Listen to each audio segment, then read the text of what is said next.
নেপালের অর্ধনগ্ন পরিস্থিতির মধ্যে তিস্তা সেতুতে আধা সামরিক বাহিনীর উপস্থিতি চঞ্চল এলাকায়। উত্তরবঙ্গের সঙ্গে উত্তর পূর্ব ভারতের যোগাযোগের গুরুত্বপূর্ণ সেতুতে আপৎকালীন পরিস্থিতি নিয়ে বিশেষ শিবির।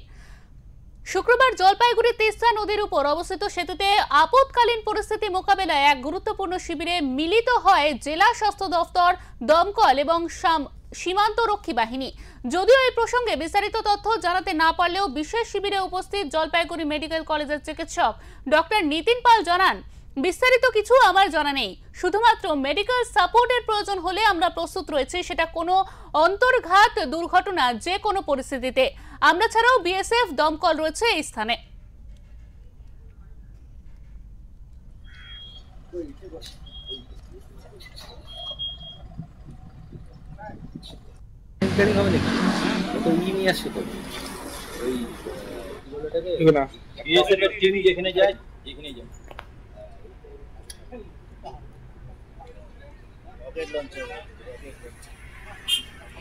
সব ভেসে আসছিল তিস্তার জলে, মনে আছে?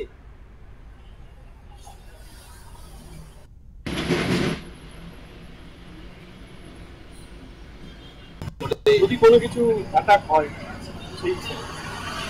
কারা এসেছিলেন? মূলত কারা ছিলেন? প্রত্যেকটা ডিপার্টমেন্ট থেকে ডাকা। কোন কোন ডিপার্টমেন্ট থেকে? পুলিশ ডিপার্টমেন্ট থেকে, মেডিকেল ডিপার্টমেন্ট থেকে আমি আসছি, আরো আদার্স। বিএসএফ কোথা থেকে ছিল তারা? বিএসএফ রানীগঞ্জ।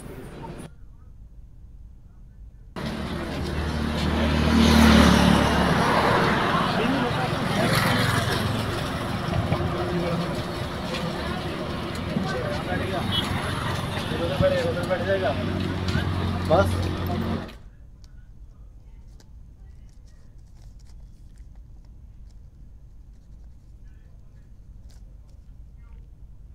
আমাদের সঙ্গে টেলিফোন লাইনে রয়েছেন আমাদের প্রতিনিধি উজ্জ্বল হোর। উজ্জ্বল, জানতে চাইবো যে নেপালের এই উত্তপ্ত পরিস্থিতি, তার মধ্যেই তিস্তার উপর সেনা ছাউনি পড়লো, সেখানকার পরিস্থিতি কি আমাদের বিস্তারিতভাবে জানাও।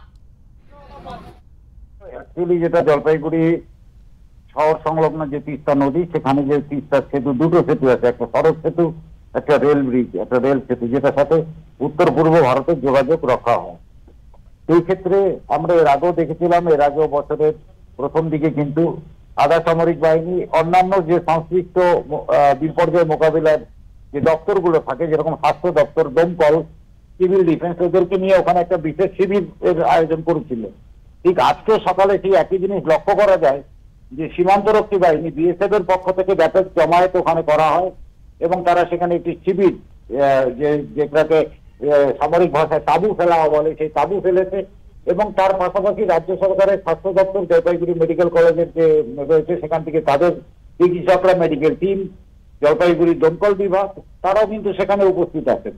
যেটুকু আমরা জানতে পারছি বা স্বাস্থ্য দপ্তরের থেকে যে চিকিৎসক সেখানে রয়েছেন, তিনি যেটা জানাচ্ছেন যে কোনো আপাতকালীন পরিস্থিতিতে যদি এমন কোনো পরিস্থিতি তৈরি হয় যেখানে দুটো ব্রিজ, দুটো সেতুই ওপরে কোনো অন্তর্ঘাতমূলক কাজ করলে বা কোনো যেটাকে সাবোটেজ বলা হয়, সেই পরিস্থিতি হলে আমরা কিভাবে সেটাকে মোকাবিলা করব, কিভাবে সেখানে আহতদের রেস্কিউ করা হবে, এই ব্যাপারগুলো নিয়ে মূলত সেখানে একটা বৈঠক চলছে। এখানে যে বিরাট অভিযান চলছে তা নয়, মূলত তাদের মধ্যে একটা কোঅর্ডিনেশন মিটিং যেটাকে বলা হয়, সেটাই কিন্তু চলছে। কিন্তু যেহেতু পাশাপাশি নেপালের এই অগ্নিগর্ভ পরিস্থিতি আমরা জানি গত কয়েকদিন ধরে চলে আসছে, সেই সময়ই কিন্তু তিস্তা ব্রিজে এই আধা সামরিক বাহিনীর উপস্থিতি সাধারণ মানুষ যে চোখে দেখছে, তাতে এলাকায় চাঞ্চল্য ছড়িয়েছে। কারণ সাধারণ মানুষের পক্ষে ভেতরে ঢোকে সেটা জানা সম্ভব হচ্ছে না কি কারণে আধা সামরিক বাহিনীর তাবু পড়লো তিস্তা নদীর বেড়ে বা তিস্তা নদীর পাড়ে।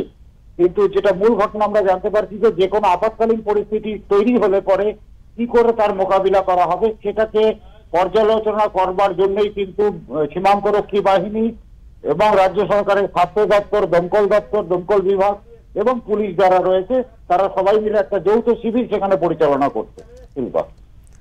একদমই উজ্জ্বল। অন্যদিকে জানা যাচ্ছে যে নেপালের যা পরিস্থিতি, সেই পরিস্থিতিতে জেল ভেঙে সেখানকার যারা ছিলেন, জেলে যারা ছিলেন, তারা ইতিমধ্যে বেরিয়ে এসেছে এবং তারা ভারতে ঢোকার চেষ্টা করছে উত্তরবঙ্গ দিয়েই। সেই বিষয়ে কি কোনো তথ্য রয়েছে তোমার কাছে?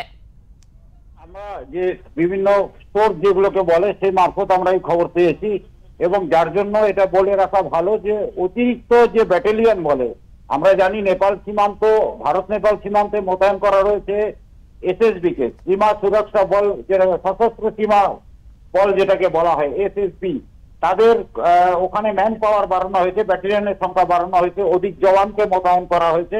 এবং এছাড়াও যেটা অসমর্থিত সূত্রে পাওয়া খবরে জানা যাচ্ছে যে অন্যান্য যে নিরাপত্তা সংস্থাগুলো আছে তাদেরও কিছু বিশেষ প্রযুক্তির মাধ্যমে ভারত নেপাল সীমান্ত, যেটা বিহার উত্তরবঙ্গের খড়িবাড়ি পানি ট্যাঙ্কি লাগোয়া যে এলাকা দিয়ে আছে, সেটাকে আরো কঠোর নিরাপত্তার চাদরে মুড়ে ফেলা হয়েছে। একদমই উজ্জ্বল, তোমাকে অনেক ধন্যবাদ।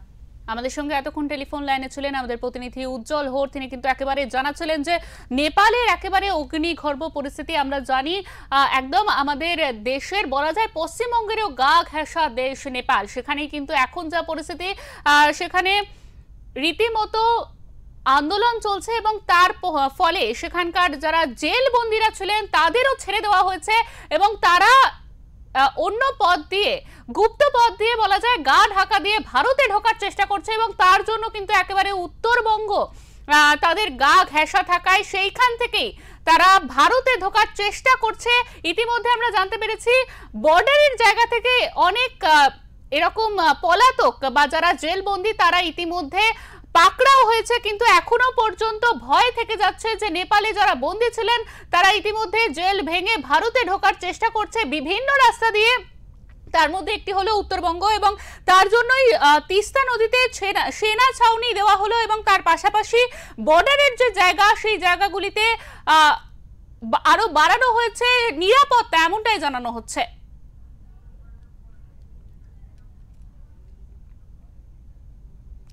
তিস্তা নদী সেতু স্ট্র্যাটেজিক দিক থেকে অত্যন্ত গুরুত্বপূর্ণ, তবে প্রতিবেশী দেশ নেপালের সাম্প্রতিক পরিস্থিতির মাঝেই সেতুতে আধা সামরিক বাহিনীর উপস্থিতিতে চাঞ্চল্য ছড়িয়েছে এলাকার সাধারণ মানুষের মধ্যে।